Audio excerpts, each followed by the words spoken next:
అప్పుల బాధలు వెంటాడుతున్నాయా? అయితే 6 జేవిఆర్ వారి జాతిరత్నాలు ధరించండి. రైట్, బ్రేకింగ్ న్యూస్ చూస్తున్నాం మన టీవీ స్క్రీన్ పై. కాకినాడ జిల్లా తునిలో కలకలం రేపిన 2 ఏళ్ల జాహ్నవి మిస్సింగ్ కేసు రోజు రోజుకి మరింత మిస్టరీగా మారుతోంది. ఇప్పటికే ఈ కేసులో 6గురిని అరెస్ట్ చేశారు. జాహ్నవి వెంట వెళ్లిన పెంపుడు కుక్క మాత్రం సాయంత్రానికి ఒంటరిగా ఇంటికి తిరిగి వచ్చింది. సో చిన్నారి మాత్రం ఇప్పటికీ తిరిగి రాలేదు. ఇక్కడే అసలు చిక్కుముడి మొదలైంది. పాప అడవిలో తప్పిపోయిందని పోలీసులు భావిస్తుంటే కుటుంబ సభ్యులు మాత్రం కిడ్నాప్ అంటున్నారు.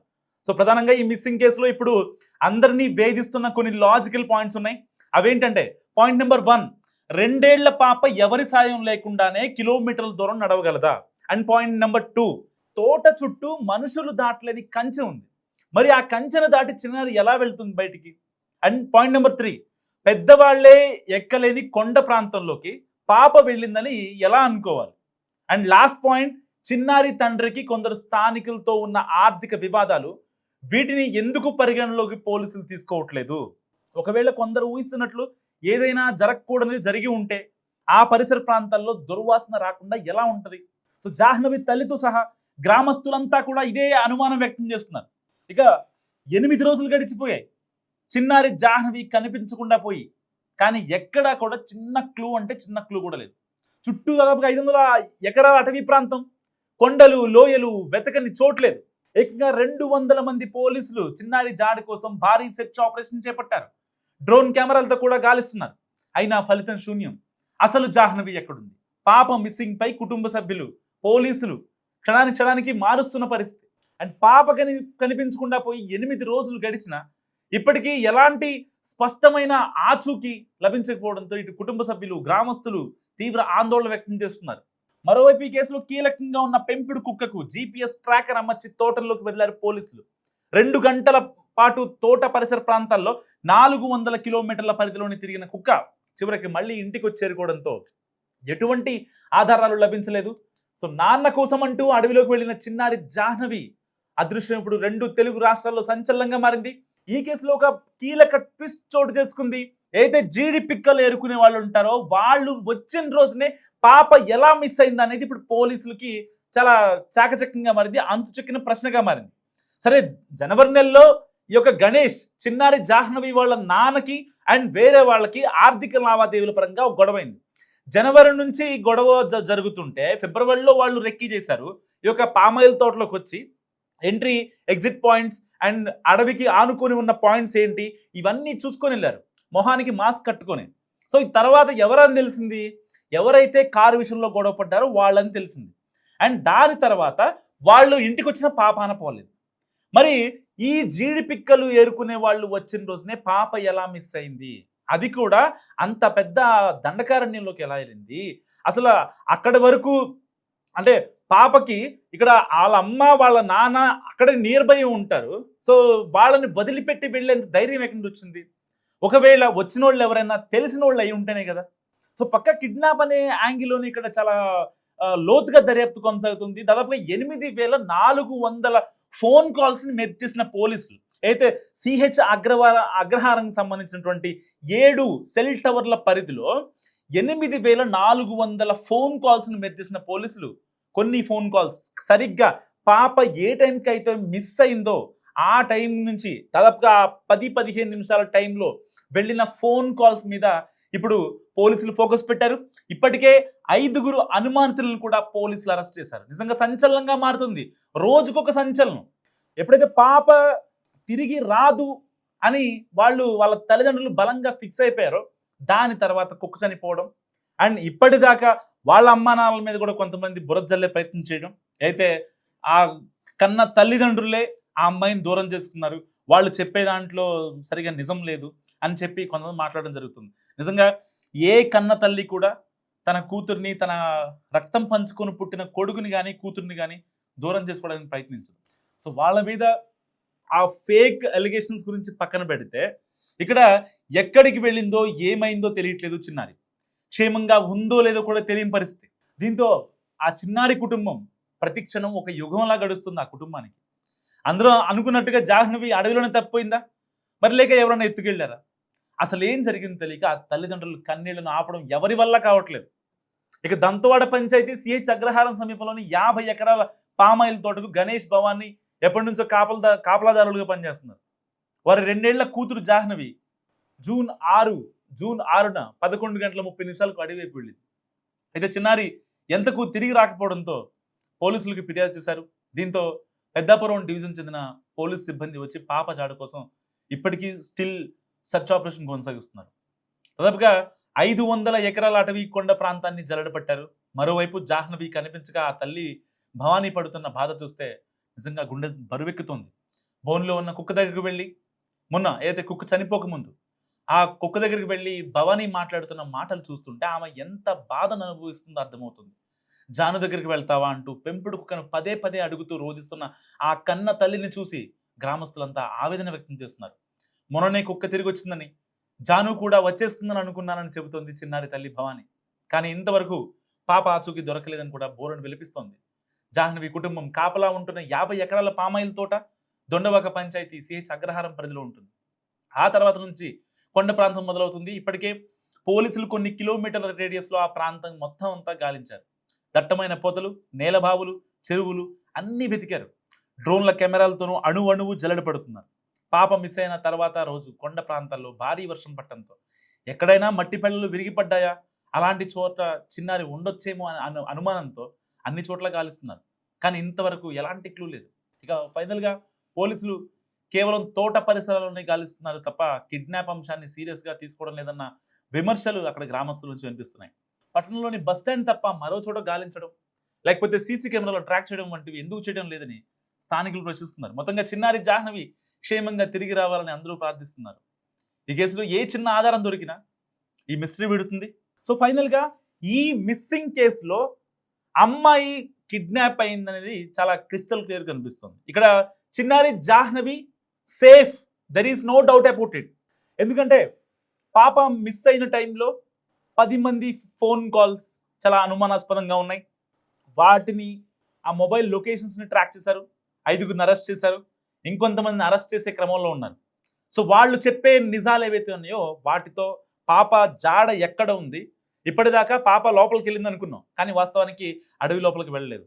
ఆ జీడి గింజలు ఏరుకునే బ్యాచ్ ఎవరైతే ఉంటారో వాళ్ళే ఆ అమ్మాయిని అపహరించారు అనేది క్రిస్టల్ క్లియర్. ఎందుకంటే దాదాపుగా కనీసం ఒక 100 ఎకరాలు ఎంతో ఉంటుంది ఆ పామాయిల్ తోట. ఆ పామాయిల్ తోటను క్రాస్ చేసి ఆ దండకారణ్యంలోకి వెళ్ళేంత కెపాసిటీ ఆ చిన్న పాపకి ఎలా ఉంటుంది? జస్ట్ ఒకసారి ఆలోచించండి మీరు. ఒక 2 ఏళ్ల చిన్నారి చిన్న కుక్క సాయంతో ఈ 100 ఎకరాలు దాటేస్తుందా? సో అసంభవం. అక్కడికి జీడిపప్పు వేరుకునే బ్యాచ్ వచ్చారు. వాళ్ళు బయటోళ్ళ, ఊరోళ్ళ, ఇంకెవరన్నా అనేది ఇప్పుడు తెలియాల్సి ఉంది. సో ఎట్టి పరిస్థితుల్లో వాళ్ళని ఇప్పుడు పోలీసులు అదుపులో తీసుకున్నారు. వాళ్ళని అరెస్ట్ చేసిన తర్వాత వాళ్ళ దగ్గర నుంచి వచ్చే కీలక సమాచారంతో పాప ఎక్కడుందనే విషయం కూడా మరికొద్దిసేపట్లో తెలిసే అవకాశం ఉంది. అండ్ దీనికి సంబంధించి కుక్క పోస్ట్ మార్టం కూడా చాలా కీలకం కానుంది. ఇప్పుడు గనక వీళ్ళని అరెస్ట్ చేశారు, అట్ ద సేమ్ టైం ప్యారల్గా ఒకవేళ గనక ఆ కుక్క పోస్ట్ మార్టం గనక అండ్ అన్యూజువల్ డెత్, కుక్కది అన్యూజువల్ డెత్ అని తేలితే మాత్రం ఈ 5గురికి బ్యాంగ్ ఉంటుంది. ఎందుకంటే ఇంకొక 5గురు కూడా ఇప్పుడు వాళ్ళు పరారీలో ఉన్నారు, అజ్ఞాతంలో ఉన్నారు. ఎందుకంటే సరిగ్గా పాప మిస్ అయిన టైంలో వీళ్ళంతా గ్రూప్ కాల్స్ మాట్లాడుకుంటున్నారు. వాట్సాప్ జనరల్గా అంటే వీళ్ళు కొంచెం చదువుకొని ఉంటే వాట్సాప్ కాల్స్ మాట్లాడేవారేమో, కానీ గ్రామీణ ప్రాంతం కదా, అంత పెద్ద చదువుకొని ఉంటారు. సో ఎంతవరకు అంటే వీళ్ళ అమ్మ నాన్న గణేష్ భవానీ మీద ఆ కోపం తీర్చుకోవాలని ఇదిలో ఉన్నారు. సో లాజికల్గా దొరికిపోయారు. అంటే అంటారు కదా, దొంగతనం ఇంకోతనం ఏదైతే ఎక్కువ రోజులు దాగదు, త్వరగానే బయటకు వచ్చేది అంటారు కదా. సో ఇదే జరిగింది ఈ అమ్మాయి కేసులో కూడా. సో వాస్తవానికి ఇన్నాళ్ళుగా అక్కడ అమ్మాయి అడవిలోకి వెళ్ళింది, కొండ చిలువనో లేకపోతే పెద్ద పెద్ద ఏనుగులనో ఇంకోటో వన్యమృగాలనో ఆ అమ్మాయిని ఇబ్బంది పెట్టాయని చెప్పి చాలా మంది మాట్లాడుతున్నారు. సరే, కొంతమంది జ్యోతిష్లు అక్కడికి వెళ్ళి లేదు ఆ అమ్మాయికి సేఫ్గా ఉంది, ఆ అమ్మాయికి ఒక పాజిటివ్ వైబ్ ఉంది, ఆ అమ్మాయి పుట్టిన జన్మ నక్షత్రం ప్రకారం, రాశి ప్రకారం నా అమ్మాయి అంతా సేఫ్గా ఉంది, ఎలాంటి ఇబ్బంది లేని చెప్పారు.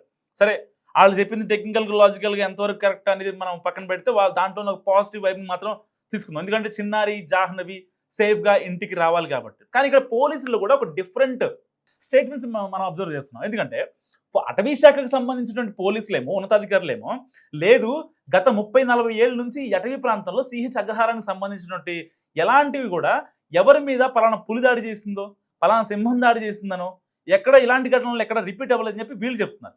కానీ ఇక్కడ జిల్లా ఎస్పీ ఏమో అదే తునికి సంబంధించినటువంటి జిల్లా ఎస్పీ లేదు అక్కడ ఉన్నటువంటి జంతువులే దాడి చేసి ఉండాలి అని చెప్పి చాలా క్లారిటీగా చెప్తున్నారు. అంటే ప్రభుత్వానికి సంబంధించిన వాళ్ళు ఇటు అంటే వేరు డిపార్ట్మెంట్ వాళ్ళు వేరుగా స్టేట్మెంట్లు ఇస్తే అంటే ప్రజలు దేన్ని నమ్మాలి?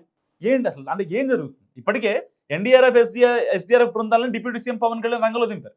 ఇటు హోంమంత్రి అంతా లోకల్ పోలీసుల్ని చాలా జాగ్రత్తగా మానిటర్ చేసుకుంటున్నారు. వాళ్ళకి కావాల్సిన బృందాలుగా ఏర్పడి వాళ్ళంతా 500 ఎకరాల అడవిలో జల్లెడ వేస్తున్నారు. ఇదంతా అంటే గ్రౌండ్ లెవెల్లో చాలా యాక్టివ్గా జరుగుతున్నప్పటికీ ఉన్నతాధికారులు డిపార్ట్మెంట్ వైజ్గా వాళ్ళ యొక్క అంటే స్ట్రెస్ పరంగానో పై వాళ్ళు ఏమంటారనో ఒకరి మీద ఒకరు వేసుకోవడం. ఫారెస్ట్ వాళ్ళు ఏమో ఇక్కడ అసలు ఎలాంటి కంప్లైంట్స్ లేదు. ఎందుకంటే 500 ఎకరాల్లో విస్తరించినటువంటి ఈ నల్లకొండ అడవి ఏదైతే ఉందో, సో మీరు మన టీవీ స్క్రీన్ పై విజువల్స్ చూస్తున్నారు. సో ఆ కొండ మొత్తం కూడా అడవే. ఆ కొండ ఎక్కాలంటే సరిగ్గా 100 ఎకరాల పామాయిల్ తోటకి పక్కనే ఉంటుంది ఆ కొండ, ఆ నల్లకొండ ప్రాంతం. మీరు డ్రోన్ వ్యూ చూస్తున్నారు మన టీవీ స్క్రీన్ పై. సో ఆ విజువల్లో ఆ కొండ ఎక్కాలంటే చాలా కష్టం అసలు. అలాంటి చిట్టడవి బేసిక్గా నల్లమల్ల ఫారెస్టో లేకపోతే శేషాచలం అటవీ ప్రాంతమో అలాంటి చోట చిరుతపుళ్ళు యాక్టివ్గా ఉంటాయి. ఎందుకంటే దానికి తగ్గ వాతావరణం, దానికి తగ్గ ఎమ్యూనిటీస్ అండ్ చెట్టు ఎక్కే విధంగా కావచ్చు ఉంటాయి. అండ్ ఖమ్మం జిల్లా మారేడుమిల్లి ప్రాంతాల్లో అలాంటి చోట్ల దుప్పులు లేకపోతే ఈ వన్యమృగాలు ఉంటాయి. కానీ ఇది ఒక చిన్న అడవి, కనెక్టివిటీ లేదు దీనికి, ఇంకా వేరే ప్రాంతానికి కనెక్టివిటీ లేదు, అక్కడితో ఎండ్ అయిపోద్ది. ఆ యొక్క కొండ ప్రాంతం నల్లకొండ ప్రాంతం ఆగిపోతే ఆ కనెక్టివిటీ మొత్తం అయిపోద్ది. సో అక్కడ ఎలాంటి వన్యమృగాలు ఉండే అవకాశం లేదు. ఓన్లీ దుప్పులు, చిన్న జింకలు, లేకపోతే ఈ పంటలు నాశనం చేస్తాయి కదా అడవి పందులు, ఇవి మాత్రమే ఉంటాయి. గత 15 ఏళ్లలో అక్కడి రైతులు సిహెచ్ అగ్రహారానికి సంబంధించిన రైతులు కావచ్చు, లేకపోతే పక్క గ్రామాలకు సంబంధించిన రైతులు ఏం చెప్పేవాళ్ళట అటవీ శాఖ అధికారులకి, సార్ మా పంటల్ని నాశనం చేస్తానని చెప్పేవారంట. పలానా ప్రాంతంలో పలానా ఆవిడ్ని లేకపోతే పలానా గేదెనో పలానా ఆవును చంపేసిన దాఖలాలు ఎక్కడా లేవట. మరి ఇలాంటి ఒక హిస్టరీ చూసుకుంటే పాప సేఫ్ అనేది మనకి చాలా క్రిస్టల్ క్లియర్గా అర్థమవుతున్న విషయం. ఎందుకంటే ఒకవేళ అంటే నా నోటితో నేను అనకూడదు, ఒకవేళ పాప గనక ఏమన్నా జరిగి ఉంటే నిజంగా అక్కడ దుర్వాసన రాదా?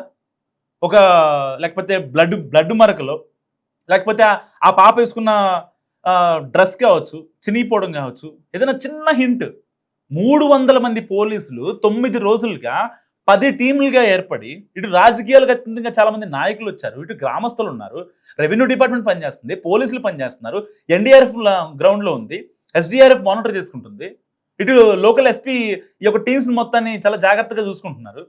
ఈవెన్ నైట్ టైంలో కూడా డ్రోన్లు పెట్టి పంపిస్తున్నారు, ఒకవేళ అలజడి అలాంటి ఏమన్నా వస్తుందేమో అని చెప్పి. సీక్రెట్గా చెట్ల మీద కూడా కొంతమంది పోలీసులు ఉంటున్నారంట. ఈ డాగ్ స్క్వాడ్ ఎవరైతే ఉంటారో, కింద డాగ్ ఉంటుంది, పైన డాగ్ స్క్వాడ్ నుంచి కూడా చూస్తున్నారంట. అంటే పాప కోసం పాప దొరకాలి అనేది అంత గట్టిగా ఉంది. తెలుగు రాష్ట్రాలు ఏకమై చూస్తున్నాయి. నిజంగా విదేశాల్లో ఉన్న కూడా తెలుగు ప్రజలు కూడా ఆ చిన్నారి దొరకాలని ప్రత్యేక పూజలు చేస్తున్నారు, దేవుణ్ణి మనసా వాచ అర్థిస్తున్నారు. అక్కడున్న ప్రత్యేకంగా సిహెచ్ అగ్రహారానికి సంబంధించిన గ్రామస్తులైతే పాప ప్రాణాలతో ఇంటికి రావాలని ప్రత్యేకంగా పూజలు చేస్తున్నారు. వాళ్ళ ఊళ్ళో రామాలయంలో కావచ్చు, శివుని దగ్గర కావచ్చు. మరి ఇలాంటి కాన్సిక్వెన్స్లో అసలు పాప బతికే ఉంది అనడానికి ఇన్ని సాక్ష్యాలు ఉన్నాయి. కానీ ఉన్నతాధికారుల స్టేట్మెంట్ మాత్రం దాన్ని రిఫ్లెక్ట్ చేస్తున్నాయి. అండ్ కొంచెం డిఫరెన్స్ కనిపిస్తుంది. మరి ఎక్కడ జరుగుతుంది మిస్టేక్? నిజంగా కిడ్నాప్ కాలేదా, లేదంటే ఆ అడవిలోనూ ఉండాలా? అడవిని ఆల్మోస్ట్ జరగ పెట్టేశారు. There is no doubt about it. 300 మంది 500 ఎకరాలు 9 రోజులు ఎలాంటి క్లూ లేదు. పోనీ వర్షం పడిందని లేకపోతే ఆ క్లూస్ అన్నీ పోయాయి అనుకుందాం, కనీసం ఆనవాళ్ళు కనిపించవా?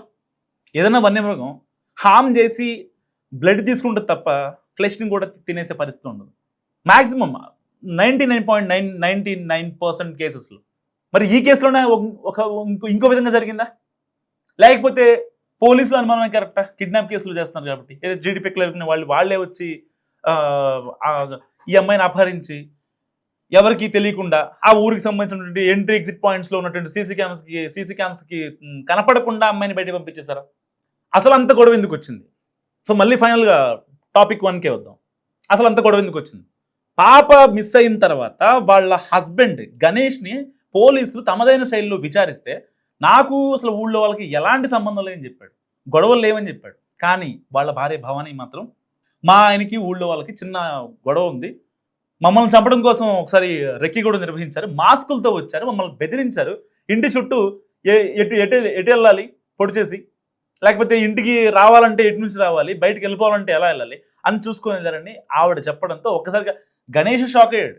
ఇలాంటి నాన్ సింక్ కమ్యూనికేషన్ వల్లే ఇప్పుడు పేరెంట్స్ని కూడా చాలా మంది అనుమానిస్తున్నారు. అంటే అనుమానించాలని కాదు, పాప విషయంలో పాప కనిపించలేదు అంటే కనిపించినప్పుడు ఈ భవానీ ఏమనుకుంది, గణేష్ దగ్గరికి వెళ్తున్నాడు అనుకుంది. గణేష్ ఏమనుకున్నాడు, భవానీ చూసుకుంటాను నా పని నేను పామాయిల్ తోట నిలబెడతాను అనుకున్నాడు.